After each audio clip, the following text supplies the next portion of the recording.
بسم اللہ الرحمن الرحیم۔ السلام علیکم ورحمۃ اللہ۔ آج کے سبق میں ہم پڑھنے جا رہے ہیں اس بات کو کہ تشبیہ کے اندر بلاغت کب پیدا ہوتی ہے اور کس تشبیہ کو بلیغ اور بہتر، شاندار اور عمدہ مانا جاتا ہے۔ تو مصنف آپ کے سامنے بیان کریں گے کہ ایک سادہ سی تشبیہ وہ کیسی ہوتی ہے اور ایک ادبی تشبیہ وہ کیسی ہوتی ہے، اور دونوں کے درمیان وہ کیا چیز ہے جو کہ تشبیہ کے اندر بلاغت اور عمدگی اور خوبی پیدا کرتی ہے۔ تو مصنف اس پر بات کریں گے، ہم اس کو پڑھتے ہیں۔ فرماتے ہیں بلاغت التشبیہ و بعض ما اسر منہ عن العرب والمحتسین۔ بلاغت التشبیہ، تشبیہ کی بلاغت، و بعض ما اثر منہ عن العرب والمحتسین، اور عرب اور محتسین سے تشبیہ کے بارے میں جو چیزیں منقول ہوئی ہیں وہ ان میں سے بعض۔ تشبیہ کی بلاغت اور بعض وہ چیزیں جو کہ عرب اور محدثین سے منقول ہوئی ہیں۔ اچھا، عرب اور محدثین، ان دونوں میں فرق کیا ہے؟ تو دیکھیے، عرب اور محدثین میں فرق یہ ہے کہ تقریباً 1.5 صدی تک کا عرصہ وہ عرصہ ہے، یعنی کہ اسلام کے بعد سے 1.5 صدی تک کا عرصہ جو گزرا ہے، یہ وہ عرصہ ہے کہ اس عرصے میں جو لوگ پیدا ہوئے وہ خالص عرب کہلاتے ہیں، خالص عرب۔ اور یہ وہ لوگ ہیں کہ جن کی زبان کو حجت مانا جاتا ہے۔ اگر انہوں نے کوئی بات کہی ہے یا کوئی شعر کہا ہے تو وہ عربی زبان میں حجت مانا جاتا ہے کہ بھئی یہ بات بالکل درست ہے، اور باقی چیزوں کو بھی اسی طرح ہونا چاہیے۔ تو جو وہ 1.5 صدی کا زمانہ ہے ابتداء اسلام سے، تو اس زمانے کو جو ہے حجت مانا جاتا ہے، اور اس کے بعد کے جو لوگ ہیں تو ان لوگوں کو جو ہے حجت نہیں مانا جاتا، بلکہ ان کے بارے میں یہ مانا جاتا ہے کہ چونکہ ان کا اختلاط غیر عرب سے بہت زیادہ ہو گیا تھا، تو غیر عرب سے اختلاط کی بنا پر ان کی زبان کے اندر جو ایک اصالت تھی عربی زبان کی، وہ اصالت برقرار نہ رہی۔ تو عرب اور محدثین میں یہ فرق ہے۔ تو تشبیہ کے بارے میں عرب نے کیا کہا ہے، جو خالص عرب تھے، اور ان خالص عرب کے بعد جو لوگ آئے تھے محدثین جن کو یہ کہہ رہے ہیں، انہوں نے جو کچھ کہا ہے تو ان کے کچھ نمونے بھی پیش کریں گے آپ کے سامنے تشبیہ کے بارے میں۔ فرماتے ہیں تنشأ بلاغت التشبیہ من انہ ینتقل بک من الشیء نفسہ الی شیء طریف یشبہہ۔ تشبیہ کی بلاغت پیدا ہوتی ہے اس بات سے کہ تشبیہ آپ کو لے جاتی ہے ایک چیز سے ایک ایسی دوسری چیز کی طرف، طریف جو کہ انوکھی ہوتی ہے، یشبہہ اور اس کے مشابہ ہوتی ہے۔ میں جب آپ کہتے ہو کہ زید چاند کی طرح ہے، مثال کے طور پہ آپ نے یہ کہا، تو اس تشبیہ سے آپ کو کیا فائدہ حاصل ہوا؟ اس تشبیہ سے آپ کو یہ فائدہ حاصل ہوا کہ آپ کا ذہن جو ہے زید کو تو پہلے آپ جانتے تھے، زید سے اب چاند کی طرف منتقل ہو گیا، ٹھیک ہے؟ تو تشبیہ کی بلاغت پیدا ہوتی ہے اس بات سے کہ وہ آپ کو لے کر کے جاتی ہے من الشیء نفسہ، کسی ایک چیز سے، الی شیء طریف یشبہہ، کسی ایسی انوکھی چیز کی طرف جو کہ اس کے مشابہ ہوتی ہے، او صورت بارعۃ تمثلہ، یا کسی ایسی صورت کی طرف جو انوکھی ہوتی ہے، تمثلہ اور اس کے مماثل اور مشابہ ہوتی ہے۔ یہ بات ہو گئی، یعنی کہ یہ جو تشبیہ تمثیل کی انہوں نے بات کر دی یہاں پہ، چونکہ تشبیہ تمثیل میں صورت ہوتی ہے نا، مشبہ بھی ایک صورت ہوتی ہے اور مشبہ بھی ایک صورت ہوتی ہے، تو یہ صورت بارعہ لا کر کے انہوں نے جو ہے تشبیہ تمثیل کی طرف اشارہ کیا۔ آگے فرماتے ہیں وَكُلَّمَا كَانَ هَذَا الْانتِقَالُ بَعِيدًا قَلِيلَ الْخُطُورَةِ بِالْبَالِ أو ممتزجا بقليل أو كثير من الخيال كان التشبيه أروع للنفس وأدعى إلى إعجابها واهتزازها۔ کہہ رہے ہیں کہ تشبیہ جس قدر، یہ جو انتقال ہے، یعنی کہ جو آپ جب تشبیہ قائم کرتے ہیں تو آپ ایک چیز سے دوسری چیز کی طرف منتقل ہوتے ہیں، تو کہہ رہے ہیں کہ یہ انتقال جو ہے جس قدر بعید ہوگا، وَكُلَّمَا كَانَ هَذَا الْانتِقَالُ بَعِيدًا، یہ انتقال جس قدر بعید ہوگا، قلیل الخطورۃ بالبال، اور دل میں کم گزرنے والا ہوگا، یعنی کہ آپ کسی ایسی چیز سے تشبیہ دے رہے ہیں کہ جس کی طرف ذہن نہیں جا سکتا تھا کہ یہ اس کی طرح ہے، ذہن نہیں جا سکتا تھا، یا دل میں جو ہے اس کا خیال پیدا نہیں ہو سکتا تھا۔ تو یہ جو انتقال ہے ایک چیز سے دوسری چیز کی طرف منتقل ہونا، تو یہ انتقال جتنا بعید ہوگا اور جتنا دل میں کمانے والا ہوگا، ٹھیک ہے نا. او ممتزجن بقلیل او کثیر من الخیال، یہ اس میں آمیزش ہوگی تھوڑے بہت خیال کی، یعنی کہ خیال کی کار فرمائی ہوگی. آپ اپنے خیال سے اپنے ذہن سے جو ہے تشبیہ کے اندر کچھ چیزیں پیدا کریں گے. مثال آگے آ رہی ہیں. تو کہہ رہے کانت تشبیہ ارواع للنفس، تو تشبیہ اتنی ہی زیادہ نفس کو اچھی لگنے والی ہوگی. وادعا الی اعجابها واہتزازها، اور اتنا ہی زیادہ جو ہے نفس کے لیے پسند آنے والی اور نفس کو ہلا کر رکھ دینے والی ہوگی. سمجھ رہے ہیں؟ تو یہاں سے ہم نے یہ بات سیکھی کہ بھئی اگر آپ تشبیہ دے رہے ہیں تو ضروری ہے کہ تشبیہ آپ ایک انوکھی چیز سے دیں کہ جس چیز کی طرف انسان کا ذہن جو ہے جلدی سے جاتا نہیں ہو. ٹھیک ہے نا. اب دیکھیے آگے کیسے بتا رہے ہیں. کہہ رہے فَإِذَا قُلْتَ فُلَانٌ يُشْبِهُ فُلَانًا فِي الطُّولِ، تو اگر آپ کہیں کہ بھی فلاں جو ہے فلاں کے مشابہ ہے لمبائی میں، یا آپ نے کہا کہ زید خالد کے مشابہ ہے لمبائی میں. او ان الارض تشبہ الکرۃ فی الشکل، یا آپ یہ کہیں کہ زمین جو ہے گیند کے مشابہ ہے شکل میں، کہ بھی زمین گیند کی طرح ہے، آپ ایسے بولتے ہیں گولائی کے معاملے میں شکل میں. او ان الجزر البرطانیہ تشبہ بلاد الیابان، یا آپ یہ کہیں کہ جو برطانیہ کے جو جزیرے ہیں وہ ملک یابان کے مشابہ ہیں، ایسے کہہ دیں آپ.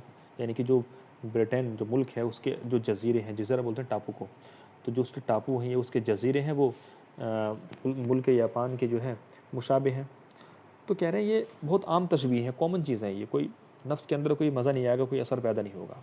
فرماتے لم یکن لہذہ التشبیہات اثر للبلاغت، تو ان تشبیہات کا کوئی بھی جو ہے بلاغت والا اثر پیدا نہیں ہوگا.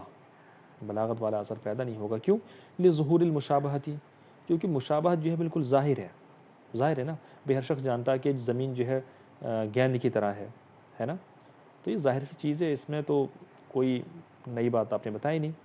تو چونکہ یہ بات ایک دم ظاہر اور باہر ہے، کوئی نئی چیز اس میں ہے نہیں، تو سن کے جو ہے مخاطب کو اچھا نہیں لگے گا. لظہور المشابہت، مشابہت ظاہر ہے. وعدم احتیاج العثور علیہا، اور کیا بولتے ہیں اس کو جاننے کے لیے، العثور علی معنی آتا ہے جاننا، اور اس کو جاننے کے لیے ضرورت نہیں ہے الی براعت و جہد ادبی، کسی مہارت کی یا ادبی مشقت اور محنت کی کوئی ضرورت نہیں ہے اس کا پتہ لگانے کے لیے. ولخلوها من الخیال، اور اس کے اندر کوئی تخیل بھی نہیں ہے کہ آپ نے جو ہے ایک ایسا خیال اور ایسا تخیل پیش کر دیا کہ سننے والے اشش کر اٹھیں.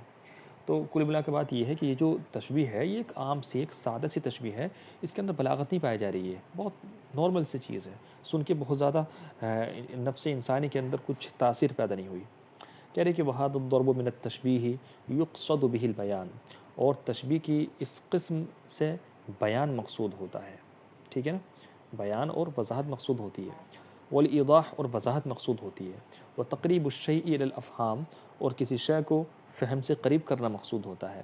واکثر ما یستعمل فی العلوم والفنون، اور اس کا استعمال اکثر و بیشتر علوم و فنون کے اندر ہوتا ہے. علوم و فنون کے اندر جب کوئی بات بتانی ہوتی ہے، کوئی چیز سمجھانی ہوتی ہے، تو اس موقع پر اس تشبیہ کا استعمال کیا جاتا ہے. تو یہاں تک کہ گفتگو سے یہ بات کلیئر ہو گئی کہ بھئی تشبیہ جو ہے اگر کوئی بہت عام سی نارمل سی تشبیہ ہو تو اس کو جو ہے سننے میں بہت زیادہ ایک مزہ نہیں آتا، یہ بہت زیادہ اچھا نہیں لگتا.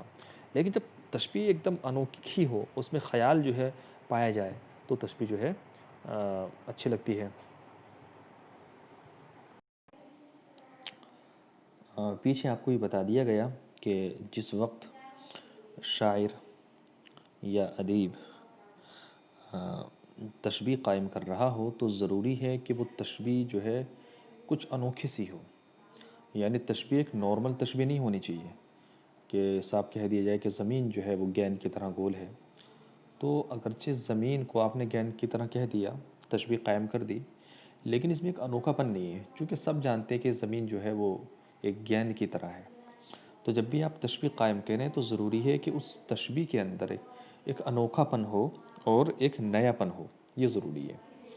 ٹھیک ہے. اب اس کی مثالیں پیش کر رہے ہیں. دیکھیے جیسے کہہ رہے ہیں کہ وَلَكِنَّكَ تَأْخُذُكَ رَوْعَةُ التَّشْبِيهِ حینما تسمع قول المعری یصف نجما، لیکن آپ کو تشبیہ کی عمدگی گھیر لے گی، ٹھیک ہے، یعنی کہ آپ جو ہے تشبیہ کی عمدگی سے مسحور اور متاثر ہو جائیں گے جس وقت آپ سنیں گے معرّی کا یہ قول کہ جس میں وہ ایک ستارے کی حالت بیان کر رہا ہے۔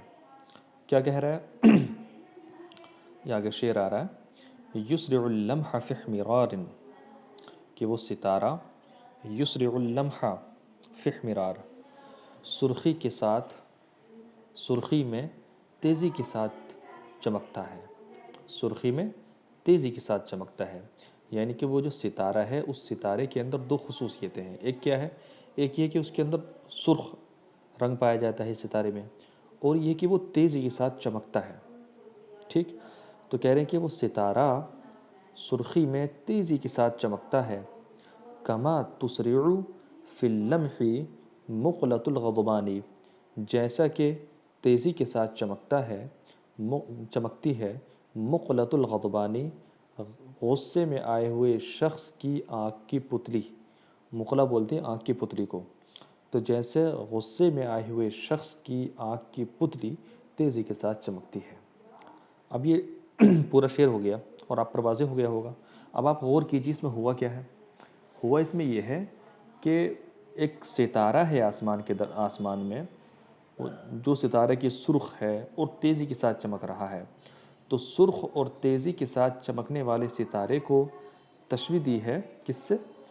اس شخص کی آنکھ کی پتلی سے جو کہ غصے میں ہو۔ تو جب غصے میں کوئی شخص ہوتا تو آنکھیں سرخ سی ہو جاتی ہیں اور ایک دم تیزی سی چمک سی ان کے اندر پیدا ہو جاتی ہے، اور بس اوقات جو اس کو دیکھ کے ڈر بھی لگ جاتا ہے۔ تو آپ غور کیجئے کہاں وہ ستارہ ہے اور کہاں غضبناک شخص کی آنکھ ہے، سمجھے کہ نہیں؟ یعنی کہ انسان کا تصور بھی نہیں جا سکتا کہ بھی اس ستارے کو جو ہے غضبناک شخص کی آنکھ کی پتلی سے تشبیہ دے دی جائے، تو انسان کا ذہن بھی یہاں تک نہیں پہنچ سکتا، لیکن شاعر نے جو ہے ایسا کر دیا، تو اس کی وجہ سے جو ہے تشبیہ کے اندر عمدگی پیدا ہو گئی ہے۔ اب دیکھیے آپ کہہ رہے ہیں فَإِنَّ تَشْبِيهَ لَمْحَاتِ النَّجْمِ وَتَأَلُّقِهِ مَعَ احْمِرَارِ ضَوْئِهِ بِسُرْعَةِ لَمْحَةِ الْغَضْبَانِ مِنَ التَّشْبِيهَاتِ النَّادِرَةِ الَّتِي لَا تَنْقَادُ إِلَّا لِأَدِيبٍ۔ کہہ رہے ہیں کہ فَإِنَّ تَشْبِيهَ لَمْحَاتِ النَّجْمِ، ستارے کی چمک، ٹھیک ہے، وَتَأَلُّقِ، تعلق کا معنی چمک آتا ہے، تو ستارے کی چمک دمک کو یا ستارے کی چمک دمک اور تابناکی کو تشبیہ دینا، مع احمرار ضوئہ، ساتھ ہی ساتھ اس کی روشنی بھی سرخ ہو، تو ستارے کی روشنی سرخ ہو اس وقت اس کی جو چمک دمک ہوتی ہے اس چمک دمک اور تابناکی کو تشبیہ دینا بسرعت لمحت الغضبان، غضبناک شخص کی تیزی، شاید ہمیں کچھ چھوٹ گیا ہے، لمحہ کے بعد جو ہے لمحتی مقلۃ الغضبان ہونا چاہیے، تو غضبناک شخص کی کیا بولتے آنکھ کی پتلی کی چمک کی تیزی سے تشبیہ دینا۔ کہہ رہے من التشبیہات النادرہ، یہ ان انوکھی تشبیہات میں سے ہے، التی لا تنقاد الا لادیب، جو کہ صرف کسی ادیب ہی کے تابع ہو سکتی ہیں، یعنی کہ کوئی ادیب ہی ایسا کر سکتا ہے، ٹھیک ہے نا؟ ظاہر سی بات ہے بھائی، بالکل یہ عجیب سی اور ایک انوکھی سی بات ہے کہ ایک طرف کہاں جو ہے سورج کی چمک اور کہاں آنکھ کی چمک، تو سورج کی چمک کو آنکھ کی چمک سے تشبیہ دینا یقیناً یہ عجیب و غریب بات ہے۔ آگے دیکھیے کہہ رہے ومن ذلک قول الشاعر، اور اسی میں سے جو ہے شاعر کا قول بھی ہے، کیا ہے؟ وَكَأَنَّ النُّجُومَ بَيْنَ دُجَاهَا عِنْدَكُمْ سُنَنٌ لَاحَ بَيْنَهُنَّ ابْتِدَاعُ، اور گویا کہ ستارے بین دجاہا، تاریکیوں کے درمیان، سمجھے کہ نہیں؟ گویا کہ ستارے، ٹھیک ہے، اپنی تاریکیوں کے درمیان، عندکم، آپ کے نزدیک، سنن، یہ ستارے گویا کہ وہ سنتیں ہیں، لاح بینہن ابتداع، کہ جن کے درمیان بدعتیں ظاہر ہو گئی ہوں، جن کے درمیان بدعتیں ظاہر ہو گئی ہوں۔ اب دیکھیے اس میں کیا ہوا اس شعر کے اندر، اس شعر کے اندر ہوا یہ ہے کہ ایک طرف ستارے اور تاریکیاں ہیں، اور دوسری طرف سنتیں اور بدعتیں ہیں۔ تو شاعر جو ہے نجوم یعنی کہ ستاروں کو تشبیہ دے رہا ہے، کس سے؟ سنتوں سے، اور تاریکیوں کو تشبیہ دے رہا ہے کس سے؟ بدعتوں سے، ہے نا؟ تو ایک انوکھی سی تشبیہ ہے نا، کہ کہاں ستارے اور کہاں سنتیں، تو ستاروں کو سنتیں جیسا کہہ دیا اور تاریکیوں کو بدعتوں جیسا کہہ دیا، تو اس میں بھی تشبیہ ہے، لیکن تشبیہ کے اندر ایک انوکھا پن ہے۔ آپ کو سن کے ایک اچھا سا لگ رہا ہے، یار ایسا بھی ہو سکتا ہے کیا، ہے نا؟ آپ کے اوپر ایک اثر مرتب ہوا کہ فَإِنَّ جَمَالَ هَذَا التَّشْبِيهِ جَاءَ مِنْ شُعُورِكَ بِبَرَاعَةِ الشَّاعِرِ وَحِذْقِهِ فِي عَقْدِ الْمُشَابَهَةِ بَيْنَ حَالَتَيْنِ۔ کہہ رہے کہ اس تشبیہ کی خوبصورتی جاء آئی ہے، پیدا ہوئی ہے، اس تشبیہ کی خوبصورتی پیدا ہوئی ہے من شعورِكَ بِبَرَاعَةِ الشَّاعِرِ، آپ کے احساس کر لینے کی وجہ سے۔ شعور مانے احساس کرنا، آپ کے احساس کر لینے کی وجہ سے، کس چیز کا؟ ببراعت الشاعری و حذقہ، شاعر کی مہارت کا، ٹھیک ہے نا؟ براعت اور حذق دونوں کی معنی میں ہے۔ تو شاعر کی مہارت کا احساس کر لینے کی وجہ سے تشبیہ اس کے اندر پیدا ہوئی ہے، ٹھیک ہے نا؟ کس چیز میں؟ فی عقد المشابہتی، مشابہت قائم کرنے میں، بین حالتین، ایسی حالتوں، دو حالتوں کے درمیان، ما کان یخطر بالبال تشابہہما، کہ دل کے اندر جو ہے ان کی مشابہت جو ہے آ نہیں سکتی، ٹھیک ہے نا؟ تو جو عام انسان ہے اس کے دل کے اندر ان دونوں کے درمیان جو ہے مشابہت نہیں آ سکتی، لیکن شاعر نے اس کو جو ہے کر کے دکھا دیا کہ دیکھو بھئی ستارے جو ہیں یہ سنتوں کی طرح ہیں اور یہ تاریکی بدعتوں کی طرح ہیں، ٹھیک ہے نا؟ تو ستاروں کو سنتوں سے تشبیہ دینا، دل کے اندر یہ بات آ نہیں سکتی ہے، لیکن شاعر نے ایسا کیا، تو یہ تو کمال ہے۔ تو کہہ رہے ہیں کہ اس تشبیہ کی خوبصورتی جو ہے یہ پیدا ہوئی ہے یا آئی ہے اس بات سے کہ آپ نے احساس کر لیا کہ بھی شاعر کی کیا مہارت ہے، کیا اس کا کمال ہے۔ تو جب آپ نے شاعر کے کمال اور اس کی مہارت کا احساس کیا کہ اس نے ستاروں کو جو ہے سنتوں سے تشبیہ دے دی، تاریکی کو بدعتوں سے تشبیہ دے دی، جب آپ نے اس بات کا احساس کیا تو اس کے اندر خوبصورتی سے پیدا ہو گئی ہے آپ کے نفس میں۔ تو کہہ رہے ہیں کہ ایسے دو حالتوں کے درمیان کہ جن کی مشابہت دل میں بھی نہیں آ سکتی، اور وہ دو حالتیں کیا ہیں؟ وَهُمَا حَالَةُ النُّجُومِ فِي رُقْعَةِ اللَّيْلِ بِحَالِ السُّنَنِ الدِّينِيَّةِ الصَّحِيحَةِ مُتَفَرِّقَةً بَيْنَ الْبِدَعِ الْبَاطِلَةِ، اور وہ ستاروں کی حالت ہے، ان ستاروں کی حالت ہے فی رقعۃ اللیل، جو کہ رات کی تاریکی میں ہوں، ہے نا؟ کہہ رہے کہ وہ حالت ہے، ان ستاروں کی حالت کو تشبیہ دینا ہے بحال السنن الدینیہ، ان سنتوں کی حالت سے، الدینیہ جو کہ دینی ہے، الصحیحہ صحیح ہے، متفرقہ اور وہ بکھری ہوئی ہیں، بین البدع الباطلہ، باطل بدعتوں کے درمیان۔ کہہ رہے ہیں کہ وَلِهَذَا التَّشْبِيهِ رَوَعَةٌ أُخْرَى، اور اس تشبیہ کی ایک دوسری خوبصورتی بھی ہے، جاءت جو کہ پیدا ہوئی ہے، من ان الشاعر، اس بات سے کہ شاعر نے، تخیلہ یہ خیال کیا ہے، کیا خیال کیا ہے؟ کہ ان السنن مضیئۃ لماعۃ، کہ سنتیں روشن ہیں اور چمکدار ہیں، وان البدع مظلمۃ قاتمۃ، اور بدعتیں جو ہے تاریک اور اندھیرا رکھنے والی ہیں، ٹھیک ہے نا؟ تو تخیل بھی اس کے اندر ہے۔ اوپر میں نے آپ سے کہا تھا نا کہ تخیل کی بات آگے آ رہی ہے، تو شاعر نے ایک تو تشبیہ قائم کی ہے، اور تشبیہ کے اندر یہ تخیل بھی اس نے مطلب ظاہر کیا ہے کہ سنتیں روشن ہیں جیسے کہ ستارے روشن ہیں، اور بدعتیں جو ہیں یہ کیا بولتے ہیں تاریک ہیں، جیسے کہ کیا بولتے ہیں آسمان کے اندر تاریکی ہوتی ہے، ویسی تاریکی جو ہے ان بدعتوں کے اندر بھی ہے۔ اب ایک تشبیہ اور دیکھیے، انوکھی تشبیہ۔ یہ سب مثالیں پڑھانے کا مقصد یہ کہ جب بھی آپ تشبیہ قائم کریں تو پھر تشبیہ انوکھی ہونی چاہیے کہ سننے والے کو اچھا لگے۔ کہہ رہے وَمِنْ أَبْدَعِ التَّشْبِيهَاتِ قَوْلُ الْمُتَنَبِّي، اور انوکھی تشبیہات میں سے متنبی کا یہ قول بھی ہے، کیا قول ہے؟ بلیت بلا الاطلال ان لم اقف بها وقوف شحیح ضاع فی الترب خاتمه، میں بوسیدہ ہو جاؤں، میں بوسیدہ ہو جاؤں، بلا الاطلال، ان کھنڈروں کی بوسیدگی کی طرح، ان کھنڈروں کی بوسیدگی کی طرح میں بھی بوسیدہ ہو جاؤں، ان لم اقف بها، اگر میں ان کھنڈروں پر کھڑا نہ ہوں، کیسے؟ وقوف شحیح، اس کنجوس شخص کی طرح، اس بخیل شخص کی طرح، ضاع فی الترب خاتمہ، کہ جس کی انگوٹھی گم ہو گئی ہو مٹی میں، ٹھیک ہے نا؟ تو مقصد کہنے کا یہ ہے کہ اگر یہ جو کھنڈر ہے جہاں پر میرے کیا بولتے ہیں ممدوحین اور محبوبین رہا کرتے تھے، ٹھیک ہے، اور وہ ان کا انتقال ہو گیا یا وہ یہاں سے رحلت کر گئے تو خالی کھنڈرات بچے ہیں، تو اگر ان کھنڈرات میں بالکل ویسے ہی کھڑا نہ ہوں، ٹھیک ہے، جیسے کہ وہ شخص کھڑا ہوتا ہے کہ جس کی وہ بخیل شخص کھڑا ہوتا ہے کہ جس کی انگوٹھی گم ہو گئی ہو مٹی کے اندر، اگر میں بالکل ویسے کھڑا نہ ہوں تو میں بھی جو ہے بوسیدہ ہو جاؤں، فنا ہو جاؤں، ہے نا۔ تب غور کیجیے آپ، اس میں کیا ہوا ہے؟ اس میں یہ ہوا ہے کہ ایک طرف تو وہ بخیل شخص ہے کہ جس کی مٹی کے اندر انگوٹھی گم ہو گئی ہے، تو وہ اس کو تلاش کرنے میں سرگرداں ہے، پریشان ہے کہ یار کہاں ملے گی، کہاں ملے گی، کہاں ملے گی، ایک تو اس کی حالت ہے، اور دوسری طرف خود اس شخص کی حالت ہے نا، کہ جس کے عزیز اور اقربا جو ہے کھنڈرات چھوڑ کے جا چکے ہوں اور اسے ان کی یاد ستاری ہو اور وہ پریشان حال ہو، حیران ہو، سرگرداں ہو، ٹھیک ہے نا، تو وہ اس طریقے کھڑے ہونے کی بات کر رہا ہے۔ تو ایک طرف وہ شخص ہے کہ جس کے عزیز و اقارب جو ہے وہ جگہ چھوڑ کے جا چکے ہوں اور وہ جو ہے ان کی چیزیں یاد کر کے کبھی دیواروں کو دیکھ رہا ہے، کبھی جو ہے صحن کو دیکھ رہا ہے، کبھی جو ہے دروازے کو جا کے لپٹ رہا ہے نا۔ تو ایک طرف وہ شخص کی حالت ہے اور ایک طرف جو ہے بخیل کی حالت ہے، جس کی جو ہے انگوٹھی گم ہو گئی تو وہ بھی جو ہے کبھی دروازہ پلٹتا ہے تو کبھی جو ہے یہاں دیکھتا ہے، کبھی وہاں دیکھتا ہے، تو دونوں کی حالت میں مماثلت سے پیدا کر دی ہے۔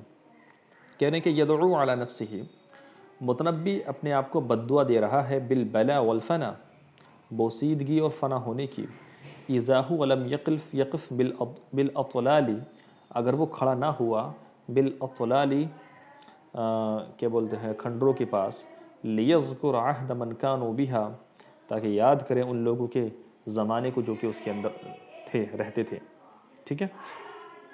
تو کیا بولتے ہیں اگر کھڑا نہ ہو اس طریقے سے تو وہ فنا ہو جائے۔ ثم اراد ان یصور لك هیئۃ وقوفہ، پھر اس نے چاہا کہ اپنے کھڑے ہونے کی حالت کو جو ہے وہ تصویر کشی کرے۔ فقالت، اس نے کہا، کما یقف شحیح فقد خاتمہ فی التراب، جیسے کہ بخیل شخص کھڑا ہوتا ہے، وہ بخیل شخص کھڑا ہوتا ہے کہ جس نے مٹی کے اندر اپنی انگوٹھی کو گم کر دیا ہو۔ من كان يوفق الى تصویر حال الذاهل المتحیر المحزون المطرق برأسه المنتقل من مكان الى مكان فی اضطراب ودہشت، کہہ رہے کہ کس شخص کو یہ توفیق ملے گی کہ وہ جو ہے ایک سرگرداں اور حیران اور غمگین اور اپنے سر کو جھکائے ہوئے شخص، المنتقل من مکان الی مکان، جو کہ ایک جگہ سے دوسری جگہ منتقل ہو رہا ہو، فی اضطراب، بے چینی میں، ودہشت، اور جو ہے حیرانگی کے عالم میں، تو ایسے شخص کی حالت کی تصویر کشی کرے، بحال شحیح، اس شخص کی حال سے، اس بخیل شخص کے حال سے، فقد فی التراب خاتما ثمینا، کہ جس نے مٹی کے اندر ایک قیمتی انگوٹھی کو کھو دیا ہو، ہے نا۔ کس کو یہ توفیق مل سکتی ہے؟ ظاہر سی بات ہے جو ماہر لوگ ہوں گے ان کو یہ توفیق مل سکتی ہے کہ جو ہے ایسے شخص کو جو ہے اس بخیل سے تشبیہ دی جائے کہ جس کی انگوٹھی گم ہو گئی ہو۔ کہ ولو اردنا ان نورد لك امثلة من هذا النوع لطال الكلام، اور اگر ہم چاہیں کہ اس قسم کی مثالیں آپ کے سامنے پیش کر دیں تو گفتگو طویل ہو جائے گی، یعنی کہ اور بھی مثالیں اس میں پیش کی جا سکتی ہیں، اور انشاءاللہ ہم کوشش کریں گے کہ کل کے سبق میں کچھ اردو کی مثالیں بھی آپ کے سامنے پیش کریں۔